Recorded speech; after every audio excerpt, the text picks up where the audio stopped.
تو کہا محبوب مجھے قسم تیرے زمانے کی، انسان خسارے میں۔ اب انسان تو خسارہ ماننے کو تیار نہیں ہے۔ وہ کہتا میں تو خسارے میں نہیں ہوں، میں تو ہواؤں کے دوش پہ اڑتا ہوں، میں تو کائنات کو نخچیر بنایا ہوا، زمانہ میرا باج گزار ہے، ستاروں پہ کمندے میں ڈال چکا ہوں، میں اپنی زندگی کو آسائشوں سے بھر لیا ہوا ہے۔ کہاں وہ گھاس پھوس کے جھونپڑے اور کہاں عالی نصب کوٹھیاں، کہاں کھانے کے لیے نان شبینہ بھی میسر نہیں تھا، اور کہاں اتنے کھانے کہ انتخاب مشکل ہو جاتا ہے، کہاں پیوند لگے ہوئے کپڑے اور کہاں اتنے لباس ہیں کہ بدلنے کی باری نہیں آتی ہے۔ تو میں تو خسارے میں نہیں ہوں، میں تو ہواؤں کے دوش پہ اڑتا ہوں، میں تو سمندر کی تہوں میں اتر جاتا ہوں، میں تو پوری دنیا کو گلوبل ولیج بنا لیا ہوا ہے، میں تو کائنات کا سارا حسن کشید کر لیا ہے، میں تو خسارے میں نہیں۔ اللہ کہتا ہے محبوب مجھے قسم تیرے زمانے کی، یہ خسارے میں ہے۔ یہ خسارہ ماننے کو تیار نہیں، اور اللہ کہتا ہے محبوب مجھے تیرے زمانے کی قسم یہ خسارے میں۔ تو امام راضی فرماتے ہیں، آپ فرماتے ہیں جو خسارہ ہے یہ انسانیت کا ہے۔ اگر یہ ہواؤں کے دوش پہ اڑتا ہے تو یہ انسان کا کمال نہیں ہے، یہ تو چڑیا بھی اڑتی ہے، یہ تو مکھی بھی اڑتی ہے۔ اگر یہ پانی میں تیرتا ہے تو یہ تو مچھلی بھی تیرتی ہے۔ اگر اس نے آسائشیں اور سہولتیں اپنے لیے تلاش کرنی ہیں تو وہ تو دوسری مخلوقات کو بھی حاصل ہے۔ تو انسان کا خسارہ ہے، انسان کا۔ یہ جو عروج جس کی یہ کہانی سنا رہا ہے یہ حیوانیت کا عروج ہے، اس کی انسانیت کہاں گئی؟ ہواؤں کے دوش پہ تو اڑتا ہے لیکن من کی دنیا سے تو ناآشنا ہے۔ یہ ستاروں پہ کمندے تو ڈال رہا ہے، ہم سائے کی تو خبر نہیں سے کو۔ یہ دنیا کے اوپر بڑا باخبر شخص ہے لیکن اسے جو ہے وہ اپنے من کی خبر بھی نہیں ہے۔ ہمارا نرم رو قاصد پیام زندگی لایا، خبر دیتی تھی جن کو بجلیاں وہ بے خبر نکلے۔ یہ تو من سے ناآشنا ہے، کہاں گئی اس کی انسانیت؟ یہ ہواؤں میں اڑتا ہے، اگر چاند کی چھاتی پہ قدم رکھ چکا ہے وہاں سے خاک لا کے دکھاتا پھرتا ہے کہ یہ میں نے جو چاند سے خاک جو ہے وہ اکٹھی کی تھی اور یہ دیکھو میں تمہارے سامنے رکھ رہا ہوں۔ تو زمین پہ پہلے تھوڑا بوجھ تھا کہ اور خاک لے آیا، انسانیت کو اس کا کیا فائدہ ہوا؟ یہ انسانیت کا عروج نہیں ہے، انسان تو خسارے میں ہے، انسانیت تو ڈوب رہی ہے۔ گھر کی آگ بجھی تو کچھ سامان بچا تھا جلنے سے، سو وہ بھی ان کے ہاتھ لگا جو آگ بجھانے آئے تھے۔ اس کی انسانیت کہاں گئی؟ یہ بھائی ہو کے بھائی کا گلا نہیں کاٹ رہا، کہاں گئی اس کی انسانیت؟ کہا محبوب مجھے قسم ہے تیرے زمانے کی، یہ خسارے میں ہے۔ اور قسم محبوب کے زمانے کس لیے فرمائی؟ کہ محبوب کے زمانے میں انسان عروج پہ تھا، انسان نقطہ کمال پہ تھا۔ اس دور کا انسان دیکھنا ہو تو ابو بکر و عمر کو دیکھو۔ تو کہا محبوب مجھے قسم تیرے زمانے کی، یہ انسان خسارے میں۔ اگرچہ یہ ہواؤں کے دوش پہ اڑتا ہے لیکن اس کی انسانیت لٹ چکی ہے، اور اگر اس نے انسان دیکھنا ہے تو محبوب آئے تیرے طور میں۔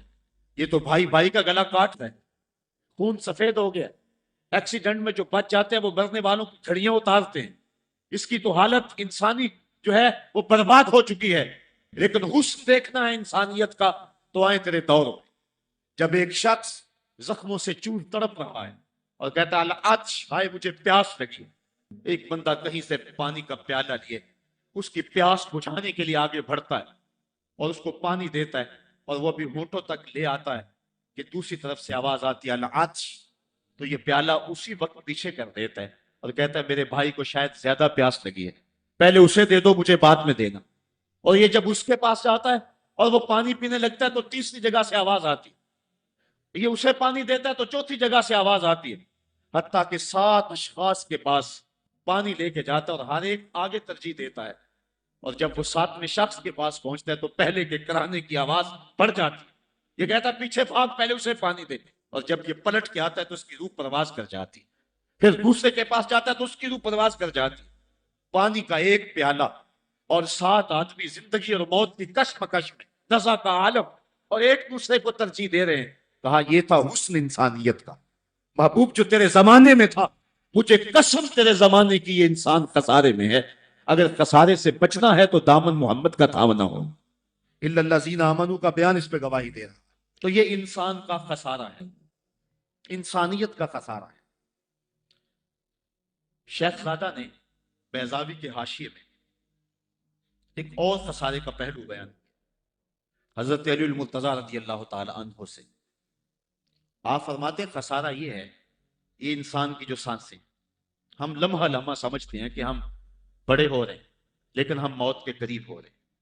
یہ سانسیں موت کی طرف بڑھنے والے قدم ہیں۔ تو یہ ہے انسان کا خسارہ جو اپنی سانسوں کے ذریعے کر رہا ہے۔ امام رازی لکھتے ہیں کہ ایک شخص پھٹے پہ رکھ کے برف بیچ رہا تھا، اور ایک بزرگ کہتے ہیں کہ مجھے ان الانسان لفی خسق کا ترجمہ سمجھ میں نہیں آتا۔ جب اللہ کرم نوازی فرمانے لگے تو پھر ہدایت کے سامان اس کے لیے بنتے چلے جاتے، اور جب کسی کی بہتری کا اللہ ارادہ نہ کرے تو اسے قرآن سے بھی ہدایت نہیں ملتی۔ تو وہ کہتے ہیں میں گیا بازار میں، سمرقند کا بازار تھا، وہاں ایک آدمی پھٹے پہ رکھ کے برف بیچ رہا تھا، اور آواز کیا لگا رہا تھا، توجہ چاہوں، کہہ رہا تھا ارحموا من یذوب راس مالہ، اور میرے پہ رحم کرو، مجھ سے برف لے لو۔ اگر تم نے برف خریدنے میں دیر کر دی تو میں کمائی کیا کرنی ہے، جو میں نے پیسے لگائے ہیں وہ بھی میرے لٹ جائیں گے، میرا راس المال بھی برباد ہو جائے گا، کیونکہ برف ایسا سودا ہے کہ اگر گاہک وقت پہ نہ پہنچے تو نقصان ہو جاتا۔ کوئی اور چیز ہے، آج نہیں بکی تو کل بیچ لیں گے، کل نہیں تو پرسوں بیچ لیں گے، لیکن برف کا اگر گاہک وقت پہ نہ آیا تو کمائی کیا کرنی ہے، راس المال بھی لٹ جائے۔ تو وہ جانے والوں کو کہہ رہا تھا ارحموا من یذوب راس مالہ، اور میرے پہ رحم کرو، مجھ سے برف لے لو، اگر تم نے دیر کر دی تو میرا اثاثہ بھی لٹ جائے گا، میرا راس المال بھی برباد ہو جائے گا۔ تو وہ بزرگ فرماتے ہیں جب اس نے یہ بات کہی تو مجھے ان الانسان لفی خسر کا ترجمہ سمجھ میں آ گیا۔ میں نے کہا کہ ہم بھی اپنے سانسوں کی برف کو پگھلا رہے ہیں، اور قطرہ قطرہ جس طرح برف پگھلتی ہے، سانس سانس کر کے زندگی پگھل رہی ہے۔ اگر جلدی جلدی ان سانسوں کے بدلے میں نیکیاں لے لیتے ہیں تو یہ زندگی بچ جائے گی، ورنہ یہ زندگی برف کی طرح پگھل رہی ہے۔ ان الانسان لفی خسر، انسان خسارے کا سودا کرتا ہے، لمحہ لمحہ موت کے قریب ہو رہا ہے، یہ سمجھ رہا ہے میں بڑا ہو رہا ہوں لیکن یہ چھوٹا ہو رہا ہے۔ جب گنتی الٹی شروع ہو جائے تو کام جلدی زیرو پر آ جاتا ہے، کسی کی 60 سے، کسی کی 70 سے، کسی کی 100 سے گنتی الٹی شروع، اور لمحہ لمحہ ہم موت کی طرف بڑھ رہے ہیں۔ یہ انسانیت کا خسارہ ہے۔ ایک مفسر ہوا تبا تبائی، ہے تو ویسے ڈاماڈول لیکن بات بڑی پتے کی لکھ گیا۔ وہ کہتا ہے خسارے کا ایک اور پہلو، اور اس میں میں آپ کی تھوڑی سی توجہ بھی چاہوں گا۔ وہ کہتا ہے خسارہ یہ ہے کہ اللہ نے ایک شے کو ایک حسن دیا ہے تو دوسرے حسن سے اسے محروم رکھا ہے، تو وہ شے کہتی ہے کہ میں خسارے میں۔ اس کی مثال وہ کہتا ہے یہ پھول ہیں، ان میں خوشبو ہے لیکن روشنی نہیں ہے، اندھیرے میں آپ ان سے چراغاں نہیں کر سکتے، تو پھول کہیں گے ہم خسارے میں، ہمارے میں خوشبو تو ہے لیکن روشنی نہیں۔ چاند میں روشنی ہے لیکن اس میں خوشبو نہیں ہے، تو چاند کہتا ہے میں خسارے میں، کہ میرے میں روشنی تو بڑی ہے، میرے دم سے کائنات میں اجالے تو پھیل جاتے لیکن خوشبو نہیں ہے، میں خسارے میں۔ ایک بچہ کہتا ہے میرے میں بچپنے کی معصومیت تو ہے لیکن جوانی کا پانک پن نہیں ہے، لہٰذا میں خسارے میں۔ ایک جوان کہتا ہے میرے میں جوانی کا حسن تو ہے لیکن بڑھاپے کا تجربہ نہیں، لہٰذا میں خسارے میں۔ اور ایک بوڑھا کہتا ہے کہ میرے میں بڑھاپے کا تجربہ تو ہے لیکن اب بچپنے کی وہ معصومیت کا، وہ کاغذ کی کشتی، وہ بارش کا پانی۔ اور اقبال کہتا ہے، آپ کے شہر اقبال میں آیا ہوں، وہ کہتا ہے کہ جنبش زنجیر در سے لطف آتا تھا مجھے، وہ کنڈی بھی ہلتی تھی تو اس سے بھی لطف آ جاتا تھا، آج تو نغمے بھی نہیں نہ بہلاتے، لیکن اس بچپن میں کنڈی کے ہلنے سے بھی لطف آ جاتا تھا تو غم بھول جایا کرتے تھے۔ وہ کیا کسی نے کہا تھا کہ اپنے جل جانے کا بھی احساس نہیں تھا، جلتے ہوئے شعلوں کو چھیڑا کرتے تھے، اب تو ایک آنسو بھی رسوا کر جاتا ہے، بچپن میں جی بھر کے رویا کرتے تھے، اب تو وہ رونے کا حسن بھی نہیں نہ رہا۔ تو کہا کہ میرے پاس بڑھاپے کا تجربہ تو ہے لیکن بچپنے کی معصومیت نہیں ہے، لہٰذا میں خسارے میں ہوں۔ ایک شب زندہ دار کہتا ہے کہ میرے پاس سحری کے آنسو تو ہیں لیکن علم کا بانکپن نہیں ہے، اور ایک عالم کہتا ہے کہ میرے پاس علم کے کمال تو ہیں لیکن تہجد کے سجدے نہیں ہیں، لہٰذا میں خسارے میں ہوں۔ بلبل کہتی ہے میرے لہجے میں تو حسن ہے لیکن میرے بازوؤں میں طاقت نہیں ہے، لہذا میں خسارے میں ہوں۔ شیر کہتا میرے بازوؤں میں تو طاقت ہے لیکن میرے پر نہیں ہے کہ میں اڑ سکوں، لہذا میں خسارے میں ہوں۔ کوئل کہتی ہے میرے لہجے میں تو جادو ہے لیکن رنگ میرا کالا ہے، لہذا میں خسارے میں ہوں۔ مور کہتا ہے میرے پروں میں تو حسن ہے لیکن میرے پاؤں بدصورت ہیں، لہذا میں خسارے میں ہوں۔ تو وہ کہتا ہے کہ کائنات کی ہر شے کسی نہ کسی طرح خسارے میں ہے، لیکن پھر کہتا ہے اگر تمہیں شوق ہو کہ ایک ذات ایسی بھی دیکھے جس میں خسارہ نہ ہو تو آؤ مدینے کی گلی میں آ جاؤ۔ حسن کی ساری شوخیاں، جمال کے سارے کریمے اور حسن کا سارا باقپن اگر ایک ساتھ میں دیکھنے کا شوق آ جائے، حسن یوسف دم عیسیٰ ید بیسا داری ہما دارند آنچے پھوپا تو تنہا داری۔ کائنات حسن جب پھیلی تو لا محدود تھی اور جب سمٹی تو تیرا نام بن کے رہ گیا۔ اگر یہ شوق ہو کہ کائنات کے سارے حسن ایک پیکر میں دیکھیں تو کہا اس کے لیے میں نے ایک محمد ہی بنا دیا۔ سارے حسن ایک پیکر میں آپ کو ملیں گے، سارے کمال اور سارے جمال اور سارے عروج اور ساری عزتیں اور سارے مراتب آپ کو ایک ذات میں جمع ملیں گے، اور محمد ہوتا ہی وہ ہے جو مجمع کمالات ہو۔ تو کہا کہ یہ ہے ایک خسارے کا پہلو، اور کائنات میں ایک ہی شخص ہے جو خسارے سے بچا ہوگا۔ اب جو اس ذات سے وابستہ ہوگا وہ بھی خسارے سے بچ جائے گا۔ الا الذین آمنوا، جس کے ہاتھ میں یہ دامن وہ خسارے سے بچ جائے گا، ورنہ خسارے سے کوئی بچ نہیں سکتا۔ نہ دولت بچا سکتی ہے، نہ اقتدار کی بچھی ہوئی مسندیں خسارے سے بچا سکتی ہیں، نہ کوئی اور انسان کو دنیاوی کمال خسارے سے بچا سکتا ہے۔ اگر خسارے سے بچنا ہے تو ہاتھوں میں دامن مصطفیٰ لینا ہوگا۔ وہ کبھی آپ نے دیکھا ہوگا، اب تو وہ دور بدل گیا ہے، وہ چکی ہوتی تھی جس میں وہ گندم پیستے ہیں، مختلف چیزیں، تو اس کے دو پتھر ہوتے ہیں، ایک نیچے والا ساکن، اوپر والا متحرک، تو درمیان میں اس کے ایک کلی ہوتی جس کے ارد گرد اس کو گھماتے ہیں، تو وہ جو دانے ہیں وہ درمیان خالی جگہ میں ڈالتے ہیں، اس کو گالا کہتے ہیں، اس میں ڈالتے ہیں اور پھر اس چکی کو گھماتے ہیں، تو جو دانے اس مرکز سے اس کلی سے ہٹ جاتے ہیں وہ پس جاتے ہیں، اور جو اس کلی سے لگ کے رہتے ہیں وہ بچ جاتے ہیں۔ کہا محبوب مجھے قسم تیرے زمانے کی، انسان خسارے میں ہے، الا الذین آمنوا، بچے گا وہ جو تیرے دامن سے لپٹ جائے گا۔ اور یہ میں مفہوم ایمان کا جو آپ کے سامنے دامن مصطفیٰ سے تمسک اختیار کرنا، یہ میری جذباتیت کا کمال نہیں، حقیقت ہی ہے۔ علامہ سعد الدین تفتازانی علیہ رحمہ شرح قائد میں لکھتے ہیں کہ ایمان ہے کیا؟ آپ فرماتے ہیں الایمان ہی تصدیق بما جاء بہ النبی صلی اللہ علیہ وسلم، حضور کے علاوہ ایمان ہو ہی نہیں سکتا ہے، یہ ممکن ہی نہیں ہے۔ اور یہ بات بھی ذہن میں بٹھا لیں کہ حضور سے ذہنی تعلق کا نام ایمان نہیں ہے، حضور سے قلبی تعلق کا نام ایمان ہے، اور یہ میرے مسلک کی پہچان ہے۔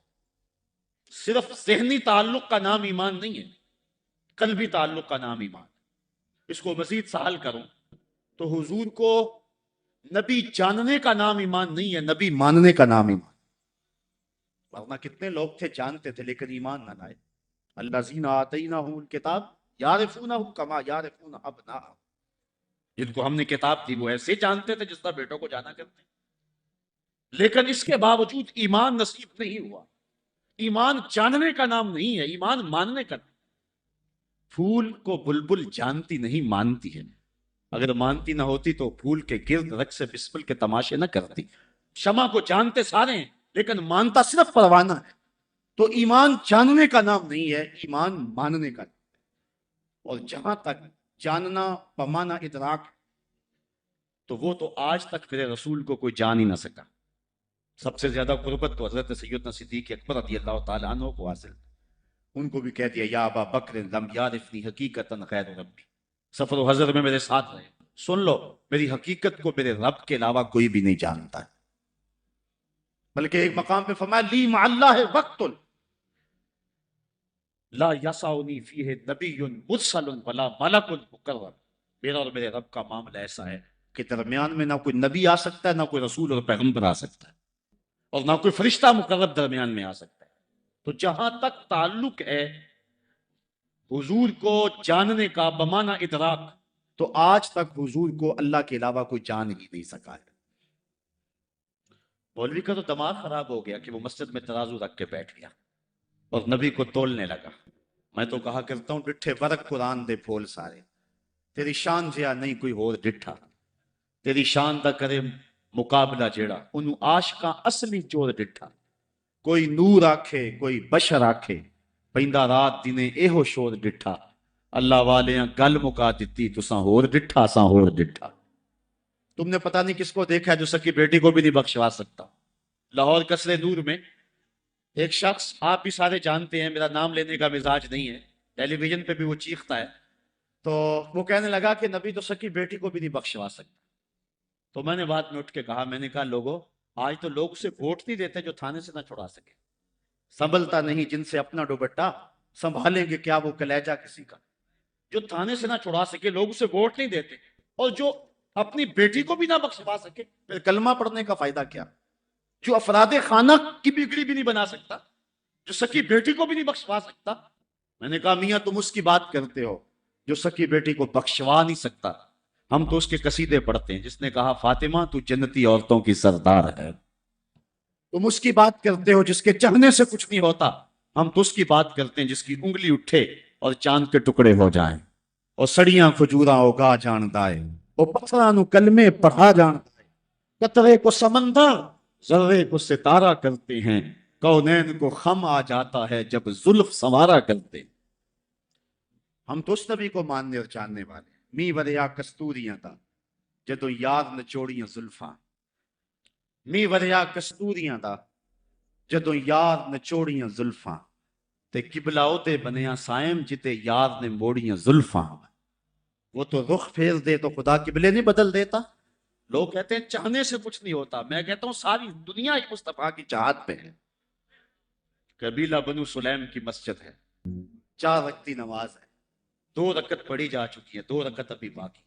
خاطر آتر میں بات آئی کہیں قبلہ بدل جائے تو کیا خوب، تو فوراً جبریل آگے کہا محبوب پھر دیر کاہے کی ہے، ابھی رخ پھیر لو۔ اب جن لوگوں نے مسجد قبلتین دیکھی ہے کہ پہلا قبلہ بالکل شمال میں اور موجودہ قبلہ بالکل جنوب، اور صحابہ تو ذہنی طور پہ اس کے لیے تیار ہی نہیں ہے، تو بتا دیا جاتا کہ اگلی نماز ہم ادھر پڑھیں گے۔ یہ نماز کا وقت بدلنا ہو نا تو 1 دن پہلے بتانا پڑتا ہے، کل سے نماز ظہر 2:15 بجے پڑھیں گے۔ اگر اسی دن ایسا کر لیں تو لوگ کہیں گے کہ یہ امام تو سلیقہ ہی نہیں رکھتا ہے، ہم تو آئے 2 بجے کے حساب سے اور اب 2:15 تک بیٹھے رہیں۔ تو نماز کا وقت بدلنا ہو تو 1 دن پہلے بتانا ہوتا ہے، اور یہاں تو قبلہ بدلنا تھا، ایک نماز ہی پہلے بتا دیا جاتا، لیکن کہا محبوب ابھی رخ پھیر لو۔ یا اللہ تیری نماز تو پوری ہو لے، کہا میری نماز بعد میں پوری ہوگی، پہلے تیری مرضی پوری ہوگی، پہلے تیری مرضی پوری ہوگی۔ می وریا کستوریاں دا یہ تو یار نچوڑیاں زلفاں، قبلہ اودے بنیا سائم جتے یار نے موڑیاں زلفاں۔ وہ تو رخ بدل دے خدا قبلے بدل دے، ہم اس نبی کی بات کر رہے ہیں۔ تو بات کر رہا تھا کہ ایمان جاننے کا نام نہیں ہے، ایمان ماننے کا نام ہے، یہ تصدیق بما جاء بہ النبی صلی اللہ علیہ وآلہ وسلم۔ ایمان کے بعد اب یہ بات بھی ذہن نشین کریں کہ اس دنیا پہ سب سے بڑی دولت مجھے اور آپ کو جو عطا کی گئی ہے وہ دولت ایمان ہے، سب سے بڑی دولت۔ اگر ایمان نہیں سب کچھ مل گیا کچھ بھی نہیں ہے، اور اگر کوئی چیز پاس نہیں ہے لیکن ایمان کی دولت موجود ہے تو یہ سب سے بڑا حسن اور سب سے بڑی بہار ہے۔ اقبال کہتا ہے کہ اقبال یہ کس کے عشق کا فیض عام ہے، رومی فنا ہوا حبشی کو دوام ہے۔ یہ وہ دولت تھی جس کے دم سے اجالے دنیا پر سب سے بڑی دولت جو حضرت انسان کو دی گئی ہے وہ دولت ایمان ہے، اور قیامت کے دن سب سے بڑی دولت جو حضرت انسان کو دی جائے گی وہ دیدار الہی ہوگا۔ تو یہ سب سے بڑی دولت، اور یہ محض اللہ کی کرم نوازی سے نصیب ہوگا۔ انسان کی زندگی کے اچھے اعمال بعض اوقات ایمان کے نصیب ہونے کا سبب بن جاتے ہیں، یہ کبھی کبھی ایسا ہوتا ہے لیکن ہوتی محض توفیق خدا بندی۔ اس کی مثال جس طرح المچاشی فرزدق شاعر کا دادا حضور کی خدمت میں حاضر ہوتا ہے اور آقا کریم کی خدمت میں حاضر ہو کر کے اسلام کی دولت سے مالا مال ہوتا ہے، اور پھر عرض کرتا ہے حضور میں نے اپنے زمانہ جاہلیت میں 360 بچیوں کو زندہ درگور ہونے سے بچایا، تو کیا مجھے اس نیک عمل کا جو زمانہ جاہلیت میں نے کیا اس کا کوئی صلہ ملے گا؟ چونکہ شاعر تھے، اور شاعر بڑا گداز اور نرم دل ہوتا ہے، وہ تو شاخ سے ٹوٹتے ہوئے پھول کو بھی برداشت نہیں کر سکتا۔ وہ کیا کہا تھا اقبال نے، دل نہیں شاعر کا ہے کیفیتوں کی رست خیز، کیا خبر تم کو درون سینہ کیا رکھتا ہوں میں، سچ اگر پوچھے تو افلا سے تخیل ہے وفا، دل میں ہر لہجہ نیا محشر پپا رکھتا ہوں میں، در غمے دیگر بسوس و دیگر آرا ہم بسوس، گفتبت روشن حدیث گردوانی دار ہوش، کہہ گئے ہیں شاعری جزویست از پیغمبری، ہاں سنا دے پڑھ کے ان کو پیغام سروش۔ امیر بینائی نے غالباً کہا تھا کہ خنجر چلے ہم پہ، خنجر چلے کسی پہ ہم، اور تڑپے جو ہم امیر، تو درد سارے جہاں کے ہمارے جگر میں۔ اور اقبال نے آنکھ سے تشبیہ دی شاید ایک جگہ، مبتلا درد ہو کوئی عزم روتی ہے آنکھ، کس قدر ہم درد سارے جسم کی ہوتی ہے آنکھ۔ تو جب کوئی ظالم باپ اپنی بیٹی کو زندہ درگور کرنے لگتا تو یہ کہتا کہ میں تڑپ اٹھتا، کانپن اٹھنیاں دے کر کے اس بچی کی جان چھڑا لیتا۔ اس طرح میں نے 360 بچیوں کی جان چھڑائی، کیا زمانہ کفر میں کیے گئے میرے اس نیک عمل کی مجھے کوئی جزا ملے گی؟ تو حضور نے مسکرا کے فرمایا کہ تجھے اس کی جزا مل تو گئی ہے کہ اللہ نے تجھے ایمان عطا فرما دیا۔ تو کبھی ایسا ہوتا ہے، لیکن اگر ایمان نہیں ہے تو اعمال کی جزا نہیں ہے۔ اسی لیے الا الذین آمنوا وعملوا الصالحات، اعمال کی جزا بصورت ایمان اگر مل جائے تو مل جائے، اور اگر ایمان نہیں ہے تو پھر آخرت میں لا خلاق کوئی حصہ نہیں ہے۔ الا الذین آمنوا وعملوا الصالحات، انسان خسارے میں ہے۔ خسارے سے بچے گا وہ جس کے دامن میں 4 چیزیں، ایک ایمان، اور دوسرا اعمال صالحہ۔ ایمان کی زینت ہے، ہمارے احناف کے نزدیک اعمال نفس ایمان میں داخل تو نہیں ہے کیونکہ وہ مجرد تصدیق قلبی کا نام ہے، لیکن ایمان کا حسن جو ہے وہ اعمال ہے۔ آج ہمارا حال یہی ہے کہ دعوی ایمان ہمارے پاس موجود ہے، لیکن مسلمانوں والے اعمال ہمارے پاس نہیں ہے۔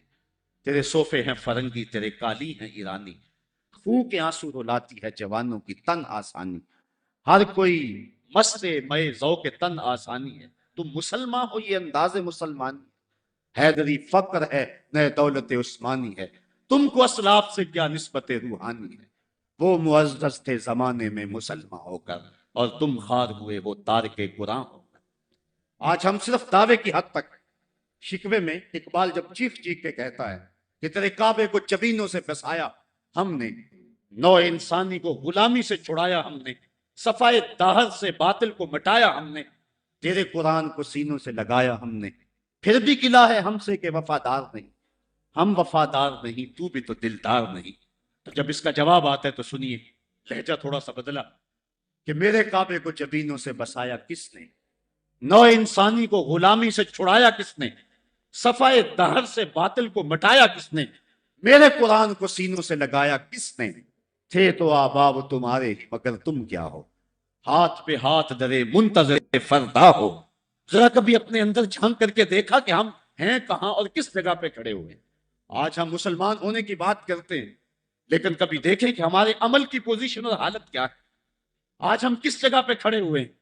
لالو لکشمن پرشاد نے ایک کتاب لکھی عرب کا چاند، اور یہ ایک ہندو رائٹر ہے، اور اس میں اس نے حضور کی سیرت اتنے خوبصورت اور دل فریب پیرائے میں بیان کی کہ گویا سطروں کے اندر چراغ ہی رکھ دیے ہیں۔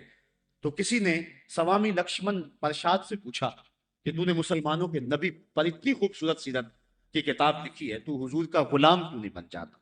تو جو اس نے جواب دیا، اگر ہم اس پہ تھوڑا سا تفکر کریں تو وہ ہماری آنکھیں کھول دینے کے لیے کافی، لیکن اگر ہم اس پہ غور نہ کریں تو وہ ایک گاڑی ہمارے روڈ پہ چلتی ہے، اس کے پیچھے لکھا ہوا ہے عقل نہ ہو تو موچے ہی موچے۔ بات یہ ہے، بات سوچنے والوں کے لیے ہوتی ہے۔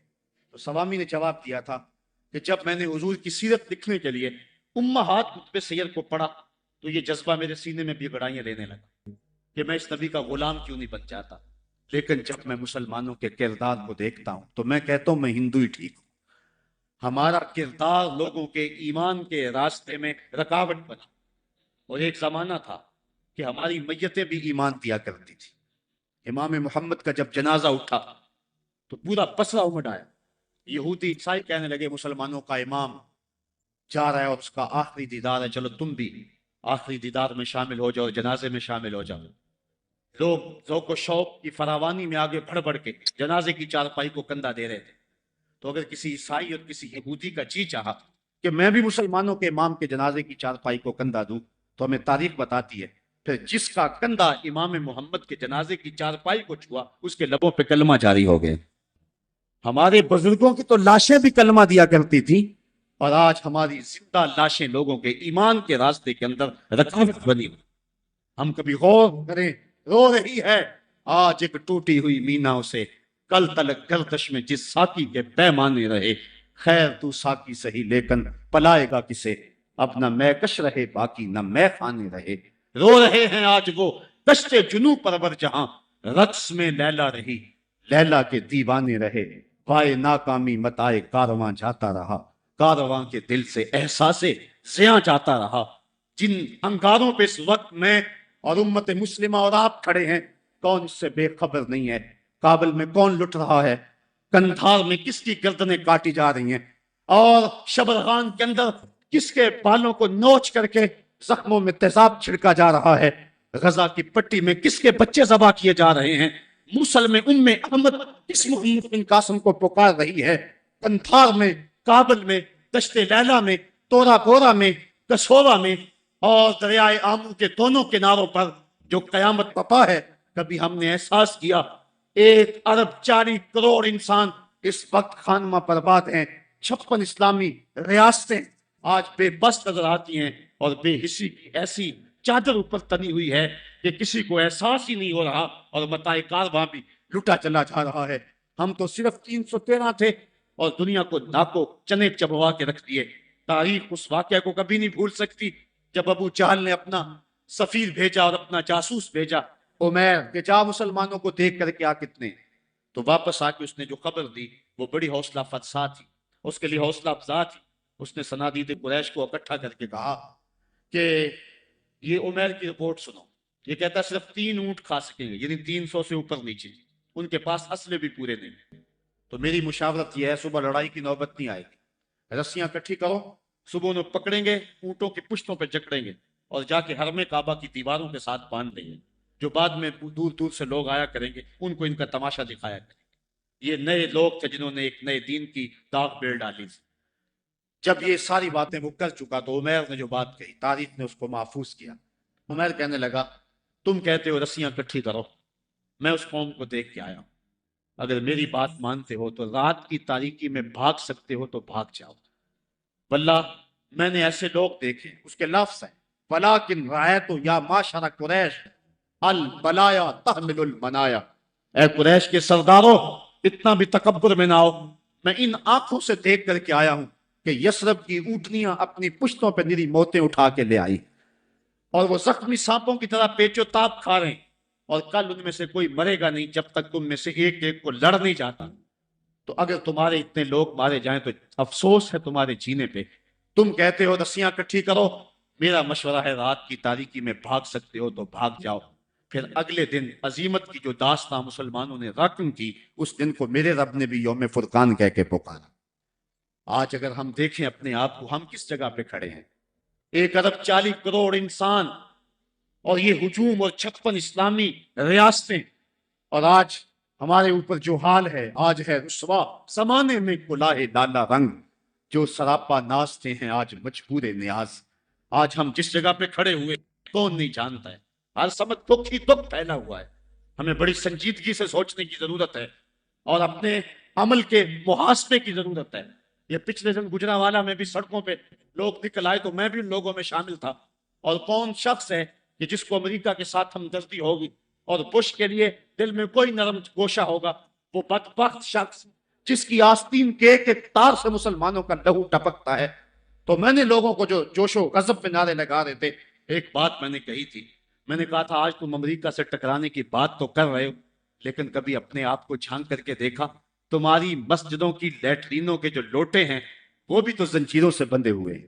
یہ تمہاری اخلاقی گراوٹ کی کہانی ہے. اگر باہر کوئی واٹر کولر نصب کر دیتا ہے تو اس کے اوپر جو گلاس رکھتا ہے وہ بھی زنجیروں سے باندھ کر کے رکھنے پڑتے ہیں. یہ ہے ہماری حالت. اور ٹکر لیتے ہم امریکہ سے. ہم کبھی اپنے پاؤں کو بھی تو دیکھیں, اپنی صورت کو بھی تو دیکھیں, اپنے کردار کو بھی تو دیکھیں کہ ہم کس جگہ پہ کھڑے ہوئے ہیں.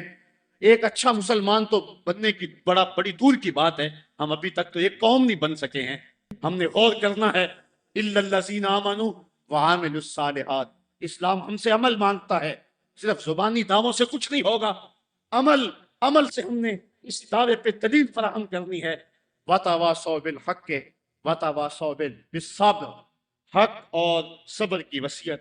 بات لمبی ہو رہی ہے اس لیے میں اپنی بات کو مختصر کرتا ہوں. یہ وصیت کا جو تکرار ہے اس میں بھی مفسرین فرماتے ایک حسن ہے تاکہ مومن کبھی بھی وصیت کے عمل کو کبھی نہ چھوڑیں. امام قرطبی نے حق پر جو ہیں وہ 3 قول بیان فرمائے ہیں. ایک قول یہ ہے کہ حق سے مراد قرآن ہے, اور میں اس پہ 2 باتیں آپ کے پیش کر کے اجازت چاہوں گا. اس دور میں بلکہ ہر دور میں قرآن کے دامن کو تھامنا ہی جو ہے وہ نجات کی ضمانت ہے. امام ترمذی نے حضرت علی المرتضیٰ سے حدیث جو ہے وہ تخریج کی ہے کہ حضور قرب قیامت کے تذکروں سے لوگوں کو آگاہ کر رہے تھے. تو عرض کی حضور پھر اس دور میں بچنے کی صورت کیا؟ تو بے ساختہ فرمایا اللہ کی کتاب قرآن مجید. جو اس کتاب سے جڑ جائے گا بچ جائے گا, اور جو اس کتاب سے پہلو تہی کرتا رہا اللہ اسے گمراہ کر دے گا. یہ وہ پاکیزہ کتاب ہے جو روشنیوں کا منبع ہے. قرآن مجید کے 5 حق ہیں, اس پہ الگ بحث کی جا سکتی ہے, لیکن میں ایک بات آپ کے سامنے رکھنا چاہتا ہوں بڑے درد دل کے ساتھ کہ کیا ہم نے قرآن مجید کے حقوق کو پہچانا؟ آج ہم قرآن مجید کے ساتھ جو اس کتاب ہدایت کا تقاضا تھا کیا ہم نے پورا کیا؟ یہ بات درست ہے کہ گھر میں قرآن ہوگا تو برکتیں اتریں گی, اس بات کا بھی کوئی انکار نہیں کرتا. مکان بنایا, فیکٹری بنائی ہے, دکان بنائی ہے, تو بچوں کو بلا کے قرآن مجید کی تلاوت کروا لیں, برکت ہوگی. میں اس کا انکار بھی نہیں کرتا کہ مرنے والے کی روح کو اصال ثواب کریں گے تو اس کی قبر میں نور اترے گا. یہ بات بھی درست ہے کہ قرآن کے نور کے مقابلے میں کوئی ناری مخلوق نہیں ٹھہر سکتی. اس کے الفاظ کا دم کریں تو شفا نصیب ہوگی. لیکن مجھے بتاؤ کیا قرآن مجید کے نزول کا مقصد یہ تھا؟ آپ کے شہر اقبال میں ہوا, اور اقبال سے پوچھ لیتے ہیں, بڑی خوبصورت بات کر گیا. بندے صوفی و بلّہ اسیری حیات از حکمت قرآن گیری بآیاتش ترا کار جزی دیس کیا یاسین آساں ببیری. وہ کہتا ہے تو جاہل, صوفی اور کاہل بلّہ کے ایسے پھندے میں پھنسا کہ تو نے قرآن سے زندگی تلاش نہیں کی. قرآن کی آیتوں سے تجھے صرف اتنا ہی کام رہ گیا کہ جب تیرے بوڑھے کی روح اٹک گئی تو سورہ یاسین لے کے بیٹھ گیا تاکہ اس کی روح آسانی سے نکلے. اقبال کہتے ہیں اس میں کوئی شک نہیں ہے کہ اس کی روح آسانی سے نکل جائے گی, لیکن مجھے تو افسوس تیرے پہ یہ ہے کہ تو نے قرآن سے بھی مرنا ہی سیکھا. جس قرآن سے تو نے مرنا سیکھا کاش اس قرآن سے تو نے جینا بھی سیکھ لیا ہوتا. اس کا ایک ایک حرف زندگی بخش ہے, اس کا ایک ایک لفظ نور بانٹتا ہے, حیات آفری ہے اس کی آیتیں. اور یہ کتاب برکت ہی نہیں, کتاب ہدایت بھی ہے. یہ کتاب رحمت لوگوں کو زندگیاں دیتی ہے, حیات بخش ہے یہ کتاب. اس سے وابستگی اختیار کرنے والا زندگی کا حسن پا جاتا ہے. لیکن تو نے اس قرآن سے بھی مرنا ہی سیکھا, اور تو نے اس کو بس اسی مقصد کے لیے قرآن کو پڑھا. کاش اس قرآن سے تو نے جینا بھی سیکھ لیا ہوتا اور زندگی کا حسن اس سے کشید کر لیا ہوتا. وتواصوا بالحق, حق سے مراد جو ہے وہ قرآن ہے. وتواصوا بالصبر, اور صبر سے مراد ایک تو دکھوں پہ صبر ہے, شدائد پہ صبر ہے. اور امام قرطبی اور امام رازی اور دیگر ائمہ تفسیر لکھتے ہیں اس سے مراد عبادت پر تسلسل یہ بھی مراد ہے. صبر سے مراد استقامت علی الدین بھی مراد ہے, اور صبر سے مراد جو ہے وہ مشکل حالات میں دین کے دامن کو تھامے رکھنا یہ بھی مراد ہے. آج میری اور آپ کی حالت یہ ہے کہ آج ایک فیشن کے طور پہ یہ بات کہی جاتی ہے جی دین پہ چلنا بڑا مشکل ہے. میں پوچھتا ہوں دین پہ آج چلنا مشکل ہے یا جب بلال حبشی چلے تھے تو اس وقت چلنا مشکل تھا؟ آج تو ہم مسجد میں آئے تو قالین بچھے ہوئے تھے, گرم پانی دستیاب تھا, ہیٹر چل رہے تھے, اور ہم کہتے دین پہ چلنا بڑا مشکل ہے. ذرا ان سے پوچھو جن کی چمڑی بھی اتھیڑ کے رکھ دی گئی, جن کے جسموں کو لوہے کے ٹنگیوں سے چھید کیا گیا, لیکن انہوں نے نہیں کہا تھا کہ دین پہ چلنا مشکل ہے. حضرت بلال حبشی کو جو ہے وہ سنگریزوں پہ کھینچا جاتا ہے اور وہ کنکر ان کے جسم میں کھپ جاتے ہیں اور کھینچ کر کے پھر نکالا جاتا ہے، کبھی تپتے ہوئے کوئلوں پہ ان کو رکھا جاتا ہے۔ اور امیہ بن خلف چنگارتا ہے، بلال رک جاؤ، چمڑا ادھیڑ دیں گے، لیکن بلال مسکرا کے کہتا ہے تو ترش شروع ہو کے گالی ہزار دے، یہ وہ نشہ ہی نہیں جسے ترشی اتار دے۔ اور بدنامی سے بڑھتا ہے محبت کا جنون، نشہ اتنا ہی تیز ہوتا ہے جتنی ہوا لگتی ہے، تو جو کرنا ہے کر۔ بلکہ بلال حبشی کو تپتی ہوئی ریت پہ لٹایا اور سینے پہ رکھا پتھر، اور بلال مسکرا رہے، اور کوئی شخص پاس سے گزرا، کہا بلال مسکرا رہے ہو اور یہ تمہارے اوپر اتنا ظلم اور جبر کر رہے ہیں؟ تو بلال حبشی نے جو جواب دیا، کہا تم بازار میں جاتے ہو نا مٹی کا برتن خریدنے، تو اس کو بھی ٹھونک بجا کے دیکھتے ہو کہ اس کی آواز تو ٹھیک ہے، کہیں کچا تو نہیں ہے۔ کہا تم تو برتن بھی خریدتے ہو تو ٹھونک بجا کے دیکھتے ہو، میرا رب بلال کی خریداری کر رہا ہے، وہ ٹھونک بجا کے دیکھ رہا ہے کہ کہیں بلال کچا تو نہیں ہے۔ میں کہتا ہوں مالا خرید لے بلال کو، یہ کچا نہیں ہے، تیری راہ میں جان کی بات نہیں پڑی تو قربان کر دے گا۔ آج شور ہم نے ڈالا ہوا ہے، بڑا مشکل ہے دین کے اوپر چلنا۔ ذرا اس کی کہانی بھی پڑھو، ذرا اس کی زندگی بھی دیکھو کہ جس کی دونوں ٹانگوں کو دونوں اونٹوں کے ساتھ باندھ دیا گیا، اور کہا پھر جا اپنے نظریے سے، ورنہ ابھی جب اونٹوں کو ہانکیں گے تیرا جسم چڑھ جائے گا اور دو حصوں میں تقسیم ہو جائے گا۔ اس نے کہا کر لو جو کرنا ہے۔ اور جب اونٹوں کو ہانکا لگایا گیا، ہمیں تاریخ بتاتی ہے کہ جب اس کا جسم چڑھنے لگا اور سرخ سرخ قطرے گرنے لگے، تو ہماری عقل تو یہی کہتی ہے کہ اس نے چیخوں سے آسمان کو سر پہ اٹھا لیا ہوگا، لیکن ہمیں تاریخ نے بتایا جب تک زباں بولتی رہی اس کے لبوں پہ یہی تھا، فزتو برب الکعبہ، فزتو برب الکعبہ، کعبے کے رب کی قسم میں زندگی کی بازی جیت گیا ہوں۔ آج شور ہم کر رہے ہیں، یار ہم سے تو وہ عورت اچھی، ابھی دو دور کی بات نہیں ہے، اقبال نے نظم کیا، وہ ایران کی طاہرہ نامی عورت، جس کو ایک کنویں کے کنارے کھڑا کیا، اس کے سامنے اژدہا ڈالے اس کنویں کے اندر اور بچھو ڈالے اس کنویں کے اندر، کہا پھر جا اپنے نظریے سے ورنہ اس میں پھینک دیں گے تجھے۔ اس نے کہا مجھے ایک رات کی مہلت دے دو۔ کہا جا، رات گزر گئی، پھر وہاں لے جایا گیا، کنویں کے کنارے کھڑا کیا گیا، وہ کنواں جس میں اس کے سامنے بڑے بڑے سانپ اور اژدہا ڈالے، کہا پھر جا اپنے نظریے سے ورنہ تجھے دھکا دے دیں گے اور یہ سانپ تیری بوٹیاں نوچ لیں گے۔ اس نے کہا پھینک دو۔ کہا تو نے رات سوچا نہیں ہے؟ کہا میں نے سوچنے کے لیے رات تو نہیں مانگی تھی، میں نے رب کی عبادت کے لیے مانگی تھی، میں نے تو استقامت طلب کرنے کے لیے مانگی تھی، رب سے یہ عرض کرنے کے لیے رات مانگی تھی، مالک عورت ذات، اور میرے سامنے اتنے سانپ اور اتنے بچھو پھینکے گئے، اور جب میں ڈالی گئی نا اس کنویں میں تو وہ میری بوٹیاں توڑیں گے، مجھے ڈنگ ماریں گے، کہیں ایسا نہ ہو کہ میری چیخوں کی آواز غیر محرم سنیں، اور پھر وہ مسخر اڑائیں اس پہ، اور محمد عربی کی امت کی ایک باندھی پر وہ تمسخر اڑائیں اور کہے اڑائیں۔ میرے مالک مجھے صبر دے دے، مجھے حوصلہ دے دے، اور میں نے رب سے یہ حوصلہ مانگ لیا ہے، اب پھینک دو، تم میری چیخ نہیں سنو گے۔ ہم میں سے تو وہ عورت اچھی تھی، اور آج ہم جو ہے وہ کہتے ہیں بڑا چلنا مشکل ہے دین پہ، ان کی چمڑیاں بھی اتھیڑ دی گئی۔ حضرت خباب بن ارت کے ساتھ کیا نہ ہوا، حضرت سمیہ کے ساتھ کیا نہ ہوا، حضرت زنیرہ کے ساتھ کیا نہ ہوا، پڑھے تاریخ، عظیمتوں پہ مشتمل تمہاری تاریخ ہے، اور آج ہم کس جگہ پہ کھڑے ہیں، اور آج ہم دین کے لیے تھوڑی سی تکلیف بھی برداشت نہیں کرتے، بلکہ ہماری بے غیرتی کا حال تو یہ ہے کہ بیرون ملک جانے کے لیے لوگ اپنے آپ کو مرزائی نہیں لکھ رہے، مرزائی ختم نبوت کا باغی ہے، مرزائی گستاخ رسول ہے، ایک منٹ کے سینکڑویں سیکنڈ کے مطابق بھی جو ہے وہ اپنے آپ کو گستاخ رسول کو کہلوانا کیسے مومن گوارا کر سکتا ہے؟ آج کتنے لوگ ہیں جو مرزائی لکھ کے بیرون ملک چند ٹکوں کے لیے جو ہے وہ اپنا دین بیچ رہے ہیں؟ کہاں وہ لوگ اور کہاں یہ زمانہ؟ وَتَوَا سو صبر، دکھ آئے گھر میں چولہا نہ چلے کوئی بات نہیں ہے، ہمارے نبی کی یہ سنت بھی ہے، ایک ایک مہینہ گھر میں کبھی چولہا حضور کے نہیں جلا کرتا تھا۔ امام منذری نے لکھا ہے کہ حضور جب آئے نا حضرت سیدنا سلمان فارسی کے گھر کے اندر، انہوں نے ایک دن حضور کو گزرتے ہوئے دیکھا، دعوت کی، تو جب حضور کے سامنے کھانا رکھا گیا تو آنکھ ایسی باہر ہو گئی، اور پھر ایک روٹی لی اور چند بوٹیاں ایک خادم کے ہاتھ میں دیتے ہوئے کہا جاؤ ہمارے گھر دے آؤ، میری بیٹی فاطمہ کتنے دنوں سے بھوکی بیٹھی ہے، مال کے کونین ہیں وہ پاس کچھ رکھتے نہیں، دو جہاں کی نعمتیں ہیں ان کے خالی ہاتھ میں۔ صاحبو میرا لہجہ تھوڑا سا آج بے ترتیب ہو گیا ہے، لیکن آج میں اور آپ دیکھیں کہ ہم کس جگہ پہ کھڑے ہیں۔ وَتَوَا سو بالصبر، حق اور صبر کی وصیت، اس کو کبھی بھی نہ چھوڑیں۔ حضرت عمر فاروق رضی اللہ تعالیٰ عنہ کی جب سانس ٹوٹ رہی تھی، ایک انصاری آپ کا حال پوچھنے آیا اور اس کی شلوار ٹخنوں سے نیچے لٹک رہی تھی۔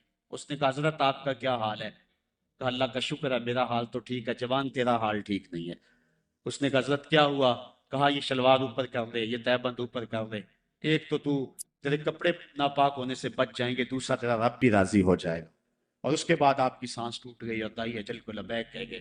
تو وصیت کے عمل کو آج ہم نے چھوڑ دیا ہوا ہے، اور آج ہماری جو حالت ہے اور جس جگہ پہ ہم کھڑے ہیں، اسی کشتی کو ہے خوف تلاطم صد ہے منہ موڑ دیے تھے جس نے بڑھتے ہوئے طوفانوں کے۔ ہم توڑتے تھے تو زمانہ ہمیں راستہ دیتا تھا، دنیا ہماری پاج گزار تھی اور ہم کائنات کے حکمراں تھے، لیکن آج وہ لمحے، وہ اندلس کی کہانیاں اور وہ سسلی اور سکلیا کے اندر جو کچھ ہماری جو ہے وہ عظیمتوں کی کہانیاں تھی، آج کہاں ہیں؟ آج کابل میں، کندھار میں، قلعہ جنگی میں، دشت لیلہ میں، تورا بورا میں، تقریب میں، موصل میں، بغداد میں، القدس میں، کشمیر میں، دریائے آمو کے دونوں کناروں پر اور ڈل جھیل کے اندر تیرتی ہوئی لاشیں آج کیا کہانی بتا رہی ہیں، اور ہم کس جگہ پہ کھڑے ہیں؟ صاحبو، ہمیں پوری طرح سے یکسوئی سے آگے بڑھنے کی ضرورت ہے، اور سورۃ العصر ہمیں جس سمت بلا رہی ہے، یہ اس عصر اور اس زمانے کا تقاضا ہے۔ اللہ تعالیٰ میرے بے ترتیب جملوں کو اپنی بارگاہ میں قبول فرمائے، اور وہ رب ایسا فرماتا ہے اشہد بلال عند اللہ اشہد، بلال کی اشہد بھی اللہ کے ہاں اشہد ہے، تو اللہ تعالیٰ میری اشہد کو قبول کر لے اور میرے لفظوں کا درد دلوں میں اتار دے، اور اللہ امت کو کھویا ہوا مقام عطا فرما دے۔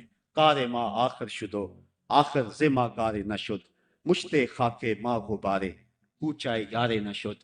ورنہ جی تو نہیں چاہتا تھا کہ بات کو چھوڑوں، جی چاندہ اس رات نو میں دی فجر تک روک لواں، جے وس چلے میرا تے سونے نو حشر تک روک لواں۔ نہ نظر کرم دی چات مکے، نہ یہ بات مکے، نہ یہ رات مکے، مگر دل کے ارمانہ پورے ہوئے تھے ابھی، یہ غضب ہو گیا کہ سحر ہو گئی۔ ان کی زلفیں جدھر بھی بکھرتی گئی، گیت گاتی ہوئی شب ادھر ہو گئی۔ ان کی آنکھوں میں ایسا نشہ تھا فراز، جس نے دیکھا وہی لڑکھڑاتا گیا۔ اس سمت ہی بہاروں کے رخ پھر گئے، جس طرف کے نشیلی نظر ہو گئی۔ چاند گہنا گیا، مہر شرما گیا، حسن ہر ایک شے کا سوا ہو گیا۔ ان کے آنے کا یارو مزہ آ گیا، پوری دنیا ہی شیر و شکر ہو گئی۔ کن کی کنجی ہے جس کی زباں وہ نبی، جس کی قرآن ہے داستاں وہ نبی۔ ان کی نظروں کی وسعت کی کیا بات ہے، جب بنی ہم پہ ان کو خبر ہو گئی۔ تم سے فریاد ہے گنبد خضرا والے، کعبے والوں کو ستاتے ہیں کلیسا والے۔ وآخر دعوانا